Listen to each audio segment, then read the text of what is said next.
waxaan u nimiday idaacadda goobjoog cabasho aan qabno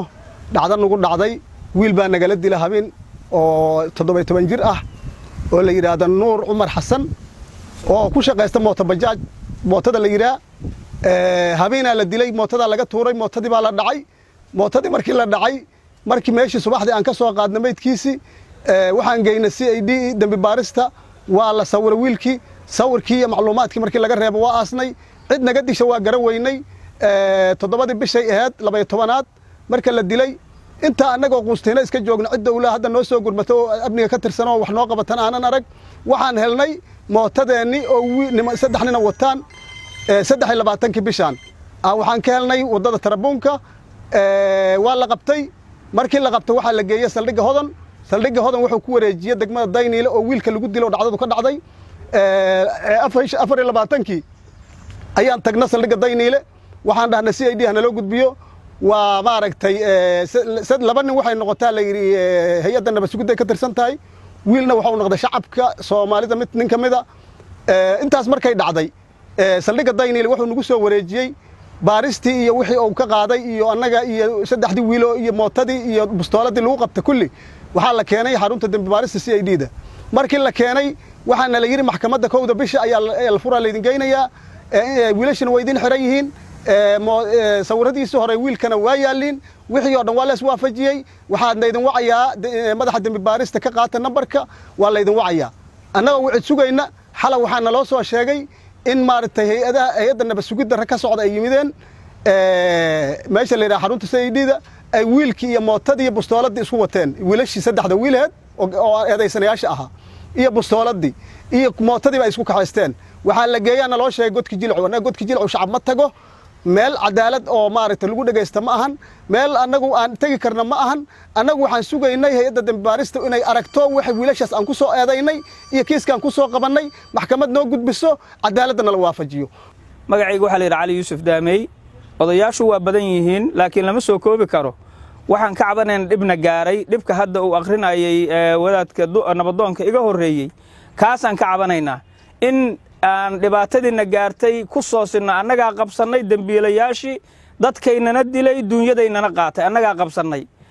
guryahayna ma aana geysana waxaan geynay hay'adii ugu weyneed ee muxuu ahaa Soomaaliya ee la dhihi jiray CID ayaan geynay CID dawladii intay ugu iibaan qabi weysay ayay kala baxdaa la leeyahay oo meel kale loo raray annagu marka waxaan cabasho ka nahay oo rabnaa hay'adaha dawladda kuwa hoose iyo kuwa sare intaba in xadgudubka intaas leeg cadaalad darrada intaas leeg ay muxuu ahaa aysan u noqonayn ummadda Soomaaliyeed dhaqan aysan u noqonayn waxa laga rabo nin walba oo muxuu ahaa mas'uulan ah mas'uuladiisi bani aadamkuna wuu kula xisaabtamaa ilaahayna wuu kula xisaabtami doonaa waxaan ka cabanaynaa cabashada noocaas u taala waxaan rabnaa dawladda federaalka ah inay ogaato dhibaatadaas foosh xun ee halkaas ka dhacday ee noola geystay qof kasta oo bani aadam ama Soomaaliya dhan qof kasta oo ila madaxweyne ugu sareeyo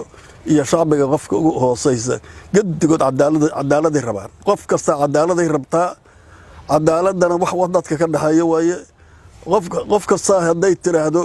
cadaaladan rabaa anna layga heli maana wax shaqeeyaha ma cadaaladan rabaa anna heli ma wadanku nabada u baahan yahay cadaalad u baahan yahay waxa dhibka jira oo mushkilada Soomaaliya haysta waa cadaalad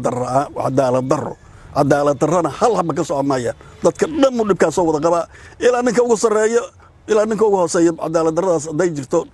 wax hagaaga lama arko waxaan rabnaa hay'adda ugu sareysa dalka waa madaxweynaha iyo ra'iisul wasaaraha taliyaha booliiska iyo nabad sugidda iyo booliiska meel walbaba waxaan rabnaa wadankaanu nabada u rabaa odayaasha dhaqankaan nahay beesha mursade haddaan cadaalad la helin wadanku degi ma fiicnaana ma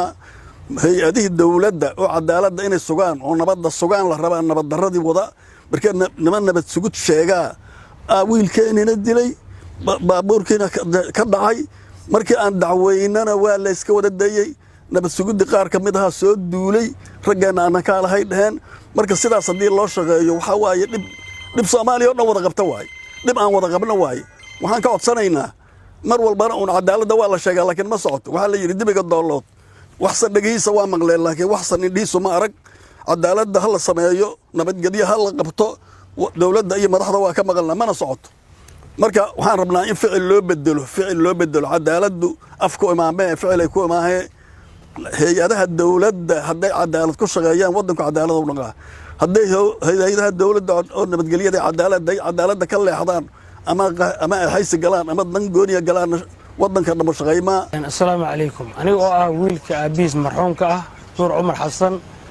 waxaan dawladda ka codsanayaa iyo dhammaan dadka ay qusayso arrimaha nabadgelyada in wiilkan meel la ii saaro arrintiisa sidaas ayaan codsanayaa. wassalaamu calaykum waraxmatullahi wabarakaatu.